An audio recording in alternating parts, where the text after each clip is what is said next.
Alright, so as everyone knows who watches this particular channel, picked up a R107 Mercedes earlier in the year, can't recall the exact day. And as I decided to dig further into the car, I mentioned back in June that I was going to gather up some oil and send it off for an analysis. And I'll be perfectly honest with you, I completely forgot about it. I did send it off, and it sat around at the company for a little while, and I forgot about it. I was like, where is that thing? And I called them up. But the under the hood guys for the oil analysis, great people. They were very friendly, easy to work with. I called them on the phone. They were answered the phone straight away, very responsive.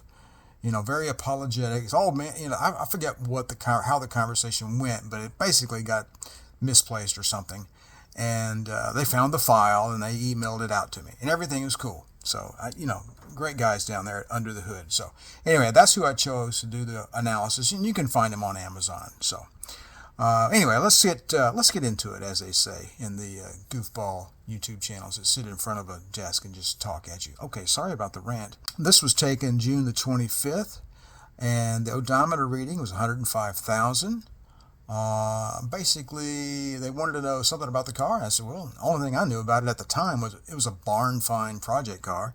Later on, we found out that this was owned by an Emmy Award winner, which is kind of cool. If you haven't seen that video, go check that out. Well, anyway, let's dive into the numbers here. Actually, there's not a whole lot to this. It's fairly normal. Let's skip straight away to their interpretation. It says lead is very high. This may be due to the fuel in use. Please provide more information on the vehicle. All other data is normal. Resample at half the normal interval. Well, it's going to be a while before I can resample, because the engine is being rebuilt at a machine shop.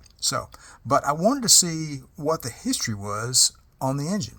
All of these levels that you're seeing here are normal or pretty good, I think, except for the lead. I think the only reason they marked this in red is because this is the year 2025, and lead is a red flag anywhere you go.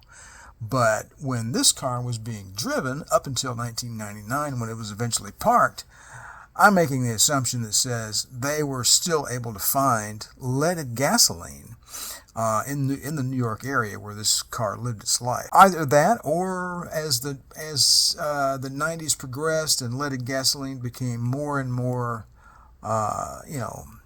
sparse in location, I guess you might say, they might have used lead additives. But I think this is actually, they mark it in red, but actually I think it's a good sign because they were running the type of gasoline that this engine needed.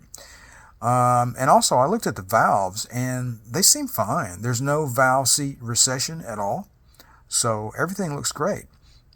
I looked at online for copper and iron, and these levels here are spot on. The zinc, I looked online for that, and it said the zinc is anywhere from, I forget, was several hundred up to 1,000. And we got zinc here at 966. So they were running oil that had high zinc content. Of course, back then you could still get it easily, I can only assume, but nowadays not so much. Right here, this is really important. Water and antifreeze, negative, negative. That is huge. So I guess really the idea in all of this is, oxidation, nitration, sulfation, which all of those things sound bad to me. These numbers are really low. The viscosity at 100 degrees C, I'm sure they heated it up to boiling temperature to see what the viscosity was. It's 25-year-old oil. I don't know if 12.3 is bad or good or indifferent.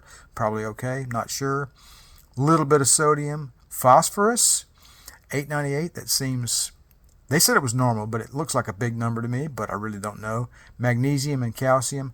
I don't think that any of these things here are a huge deal. Probably just a manifestation of the normal ingredients in engine oil. And anyway, all these other numbers are really low. So there's the oil analysis for our 1973 Mercedes 450 SL. All in all, it looks really good. The engine is down at the machine shop, and hopefully when it comes back, we'll be done with the front end and we can reinstall it and maybe fire it up. But that's probably going to be a few months away. Anyway, all right, folks, just a quick and dirty video to share the engine oil analysis.